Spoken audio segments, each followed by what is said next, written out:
Olá, bom dia. Como que vocês estão? Espero que tudo esteja muito bem, apesar de toda essa situação que nós estamos, né? Vivenciando, convivendo. Espero que vocês que estão aí optando pelo retorno sigam todas as instruções dadas pela escola, tá? Se comportem conforme o que é necessário neste momento para que todos fiquemos bem. Perfeito? Meu nome é Thaís, né? Para quem ainda não teve a oportunidade de participar dos meus meetings, de responder as atividades que a gente sempre coloca no Google Sala de Aula, tá?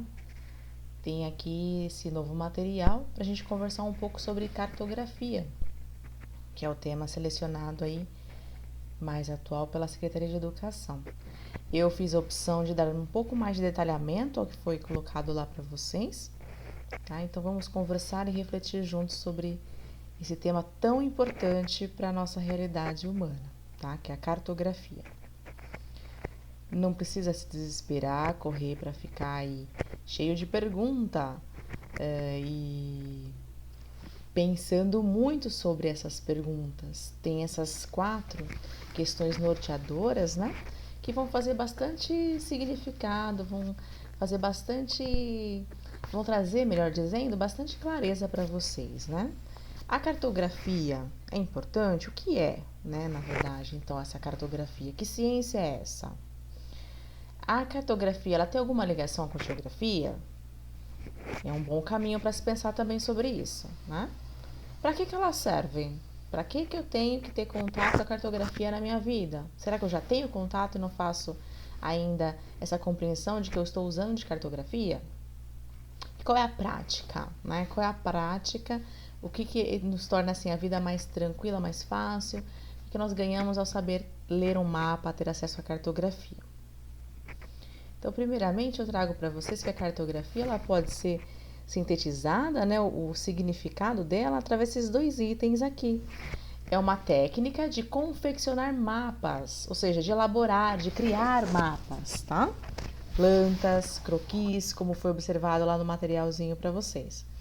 E também pode ser resumida por uma arte, né? Uma arte de construir mapas a partir da observação direta ou do emprego de dados secundários. Se a gente pesquise sobre algum lugar, pegue alguns dados e aí faça um mapa. Ou uma observação direta, o que seria? De repente, eu poderia pedir para vocês elaborarem um mapa do bairro de vocês. O que vocês precisariam fazer?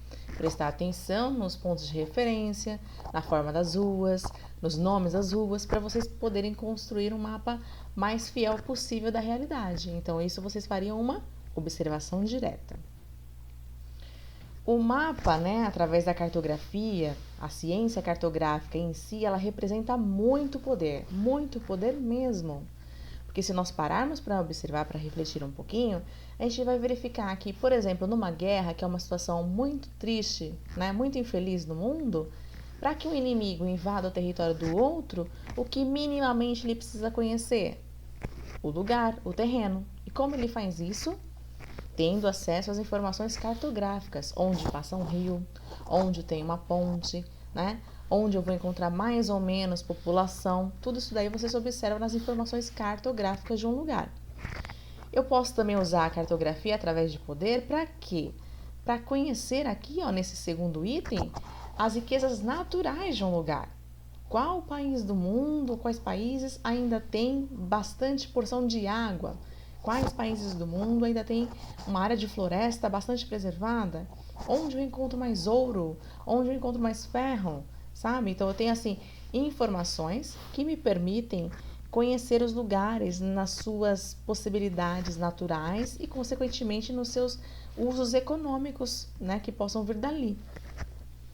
E esse terceiro item para encerrar, nós temos aqui intenções, né? Quando eu conheço bem a cartografia do lugar, eu posso fazer daquele espaço um melhor planejamento. Posso, de repente, ver que uma área ali está desocupada, criar uma área de lazer social, por exemplo. Posso verificar que uma área ela está desmatada e posso lá fazer uma política pública de reflorestamento, por exemplo. Então, eu consigo observar o que está acontecendo nos lugares e, a partir disso, fazer algumas transformações práticas, tá certo? Então, nós temos também que a cartografia, ela pode ser um instrumento básico e muito importante para representar os lugares. Através de quê? De símbolos e desenhos, tá? Então, a gente não consegue representar todos os lugares do tamanho que eles são na realidade. Então, a gente tem que fazer uma questão de resumir, né? Objetivar. Então, eu crio símbolos e desenhos para que todo mundo entenda do que eu estou falando. E nós temos também, vocês, né, e eu, temos que ter sempre atenção para isso, ó. A representação cartográfica, ela vai ficar o mais próxima do real, tá? Então, a gente vai ter que fazer umas continhas matemáticas, né? Os cartógrafos fazem isso. O que nós aqui precisamos saber mesmo, de verdade? Ler o mapa corretamente. Então, as informações estão lá, nós temos que conseguir ler, né? O mapa, ele é feito para ler. Não é só o gibi que a gente lê, o HQ, o mangá, o livro, etc. O mapa é um instrumento de leitura, tá? Não é só pintura. Então, quando eu tenho o mapa na mão, eu tenho que verificar de que lugar que é, o que está me falando ali, qual que é o tamanho daquela área, quem fez aquela informação, tá? Então, assim, tem que ter a maior proximidade com a vida real possível para ser considerado um mapa, tá? Diferente de uma planta, diferente de um croquis que vocês viram lá no material, né? Um croquis pode ser um mapa mais precário, um mapa assim mais simples, né? E a planta pode ser de repente de uma residência apenas, né? Quando eu falo de mapa, não, eu estou representando um grande território, uma grande área do mundo, tá? Seja ela um município, seja ela um estado, seja ela um país, seja ela o mundo todo, mas é uma grande área. Eu tenho também que a cartografia, ela segue aqui em negrito, ó, convenções internacionais. O que é isso, uma convenção, professora? Isso é uma reunião zona, né? É um acordão entre vários países do mundo, onde se vê a melhor forma, a forma mais prática de todo mundo entender a mesma informação.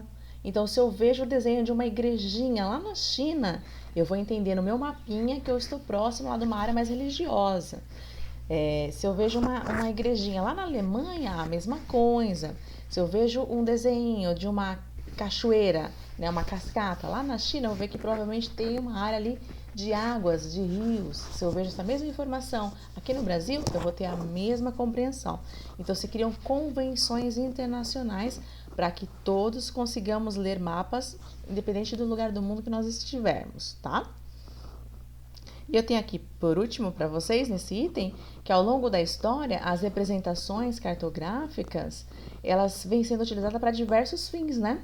Considerando a questão artística, científica e técnica. Dependendo da minha intenção, eu represento o mapa de determinado modo. Vamos ver como isso aconteceu ao longo da história inteira. Então, eu posso verificar a superfície terrestre através de um globo, por exemplo, e através de uma forma plana, né? Que é esse planisfério que está aqui ao lado, está chamando de mapa. Neste mapa aqui de planisfério simples, nós temos a organização dos continentes do nosso mundo. E como se deu então a evolução da cartografia ao longo da nossa história? Ela começou agora? Não.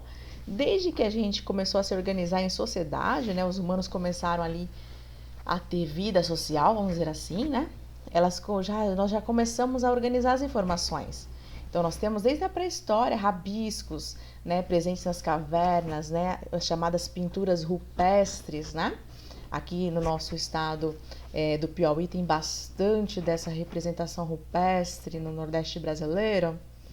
Então, o humano, né, o ser humano, ele sempre teve necessidade de dar significado para a sua vida, para o seu entorno. Então, o homem lá pré-histórico, ele via um animal, ele tentava representar aquilo da melhor maneira na parede da caverna. E isso foi se melhorando, né, com o passar do tempo, a partir da escrita, né, a partir da matemática, esse material ele foi se refinando, né, essas informações elas foram se refinando. Eu tenho então na sequência da Idade Antiga os mesopotâmios e os gregos. Aí já se começa a organizar melhor as informações, ó, o que era antes em caverna eu começo a ver em matérias menores, que possamos carregar para um lugar para o outro, né? Trocar informação com outro povo. Por exemplo, eles faziam em madeira as informações de registro dos lugares. Os gregos já começam com aquela matemática bem forte, né? Começa a ver que a Terra é esférica, né? Bem esférica. Começam a ver a situação das coordenadas geográficas da localização, ó, vem que tem um sistema de latitude e longitude e começam a tentar colocar isso no papel, tá certo? Começam a tentar planificar a Terra já, desde Grécia. Olha só um outro exemplo aqui ao lado, né? Um mapa mundi chamado mais como Portulanos, é um mapa antigo do mundo.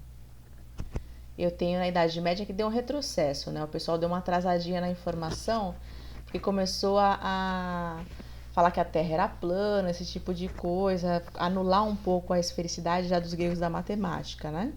Retira a coordenada, então fica um eixo muito ligado mais à religião nesse momento, né?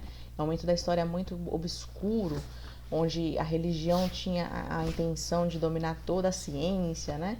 E os mapas mais, assim, conhecidos desse momento são esses chamados mapas TO, onde tinha ali basicamente a Ásia, a Europa e a África, né? A gente não tinha ainda a ideia de novo mundo, né? As Américas, porque ainda estava em processo essa fase de grandes navegações das sociedades europeias, eles se organizando para ir ocupar, né? Invadir o resto do mundo.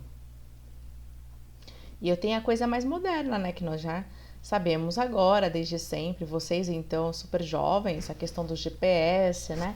A questão da Alexa, a questão de falar com o Google, toda essa cartografia recente e moderna, ela tem origem lá nos nossos primeiros registros pré-históricos. Então a gente já consegue verificar as informações através de mapas digitais, né?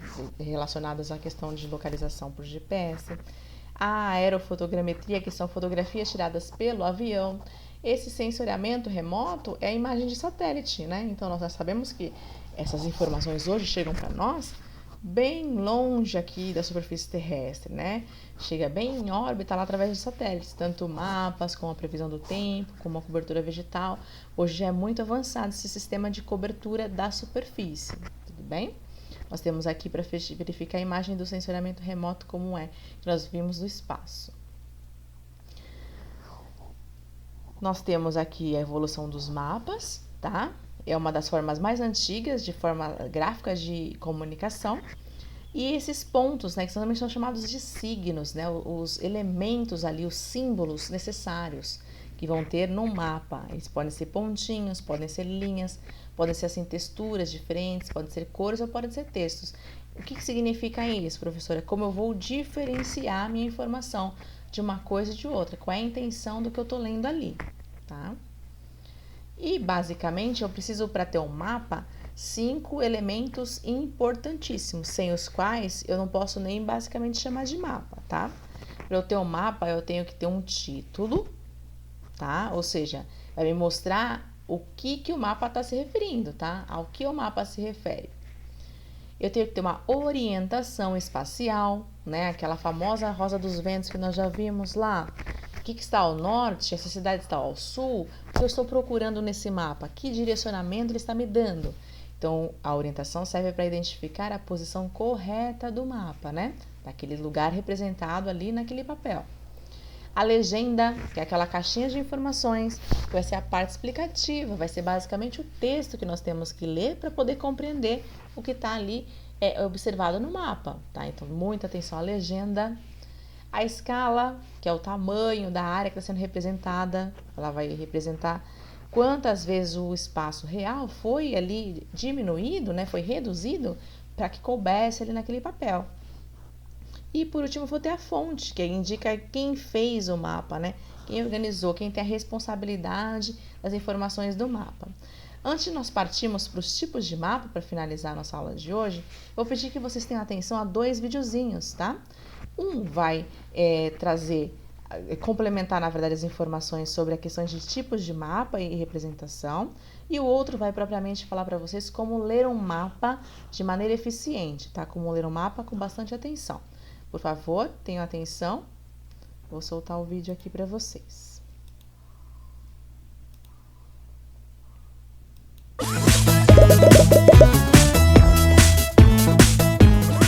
No fim de semana passado, fomos visitar meus tios que moram no campo. Que viagem linda! É mesmo, foi maravilhosa. Meu pai dirigiu o caminho todo. A sua mãe não dirigiu? Não, ela era a copiloto. Ela tinha levado o mapa e ia dizendo ao meu pai por onde devíamos ir. Muito estranho. É que ele era diferente, não era como os que vimos na escola. Lembra que a professora nos contou alguma coisa sobre isso? Esta é uma imagem da Terra vista do espaço. Nossa, ela é muito bonita, toda rodeada de nuvens e muita água. Só nuvens e água? Não, também há partes de terra seca, que se chamam... Não se preocupe, Tiago, são os continentes. Se pudéssemos tirar as nuvens, a Terra seria mais ou menos como este globo terrestre. Mas nem todo mundo tem um globo terrestre em casa. Felizmente, os mapas foram inventados. Eles mostram a mesma coisa, só que desenhada num papel. Por exemplo, uma foto de todos os continentes do mundo é assim. Sobre a foto foram desenhadas as fronteiras de todos os países. O que são as fronteiras, professora? São linhas que dividem e que mostram onde acaba e onde começa cada país. Este é um mapa mundi. Neste mapa, o mundo todo está representado sobre o papel. As cores que vocês veem foram pintadas para poder diferenciar cada país. Este mapa que estou lhes mostrando se chama mapa político. Olhe, aqui tem uns mapas, vamos ver? Vamos! Este é um mapa político do mundo. Este mapa mostra as divisões. O que é isso? São as divisões entre países. Um mapa político é aquele que marca a diferença entre países e estados. Mas além disso, podem estar marcadas as cidades mais importantes, como por exemplo as capitais. Que legal! Inscreva-se! Vamos agora para a segunda informação que eu mencionei para vocês, que é o tipo de leitura do mapa, tá? Como fazer adequadamente a leitura do mapa. Oi, meu nome é Vanessa, eu sou professora de Geografia. E hoje eu vim trazer algumas dicas de como ler mapas. Ler mapas é um processo de decodificação, ou seja, transformar cores e signos em uma linguagem inteligível. Esse processo envolve algumas etapas metodológicas que precisam ser cumpridas para uma boa interpretação. Primeiro, observar o título, depois decodificar a legenda e, por último, comparar e interpretar as informações. O título é o primeiro elemento que precisamos observar. Ele já nos traz a informação sobre qual espaço está sendo representado e também nos mostra qual é o tema em questão. A leitura da legenda é a decodificação propriamente dita. É ali que nós vamos observar os signos e as cores e decodificar toda a linguagem do mapa. E para isso existem as convenções cartográficas, que possibilitam a leitura das informações por qualquer pessoa em qualquer lugar do mundo. Com os signos e cores decodificados, precisamos entender seus significados e refletir sobre a organização e distribuição desses elementos sobre o mapa. Não podemos esquecer de observar a escala, para poder calcular as distâncias e realizar as comparações e interpretações necessárias. O processo de leitura de mapas é relativamente simples, basta prestar bastante atenção nos detalhes e em todas as informações que o mapa lhe apresentar. Hoje eu vou ficando por aqui. Certo? Vamos então voltar aqui para a nossa apresentação para a gente observar alguns tipos de mapa e verificar quais as intenções deles, né? Ao nos representar determinada informação. Cadê? Tá aqui. Então, eu tenho o primeiro, ó, com as regiões brasileiras, tá certo? Cada cor está organizando o quê? As regiões do nosso país. Em amarelo eu tenho a região sul, em vermelho eu tenho a região sudeste, em lilazinho eu tenho a região centro-oeste, em azulzinho eu tenho a região nordeste e em verde eu tenho a região norte. Eu posso também ter, por exemplo, um mapa do sistema rodoviário, né, do sistema de estradas do nosso país. Tá? Então, veja como ele é bem repleto de informações. Diferente do que trouxe o primeiro, que é por cores, o signo, né, ou seja, o símbolo desse mapa, são as linhas, são as estradas, tá? Tá aqui em rosinha. Eu posso também ter um mapa temático apenas, organizando aqui os biomas do nosso país. Aqui, a Amazônia eu vou estar em verdinho, o rosinha vai trazer o cerrado, vai trazer a caatinga aqui em beijinho. Eu tenho do Pantanal aqui em branquinho, bem no cantinho aqui a oeste. Eu vou ter a Mata Atlântica cobrindo o nosso litoral em um cinza meio esverdeado e vou ter num rosa mais claro Pampa. Então eu tenho aqui a informação de que nesse meu mapa? Onde estão e quais são os biomas brasileiros. E eu tenho um mapa físico propriamente, né? Um mapa de altitude dos lugares, ó. A legenda vai de 0 metro até 1000 metros. O que vai me indicar isso? Quais lugares do nosso país estão áreas mais elevadas ou áreas mais planas, áreas mais baixas. Verifiquem, ó, que a região norte do nosso país, bem extremo norte, e grande parte do nosso litoral vão ter regiões aqui bem próximas de zero, né? O zero nível do mar, aquela coisa toda que nós podemos aqui observar muito bem enquanto cidadãos de Praia Grande. Quanto mais eu tenho aqui uma cor alaranjada, significa o quê? Significa que esse meu lugar tem uma maior altitude, está em áreas mais elevadas em relação ao anterior. Tudo bem? Aqui, então, eu tenho um mapa completão, que é aqueles que eu falei, tipo de mapa que eu mencionei para vocês, que tem que ter as informações totais para ser chamado de mapa, né? Então, eu tenho o título, ó, chamado Divisão Regional, aqui do caso do Brasil, organizado pelo IBGE. Esse é o nosso título. Se eu olho o título e presto atenção naquela informação daquele vídeo, eu já sei que a informação principal aqui é o quê?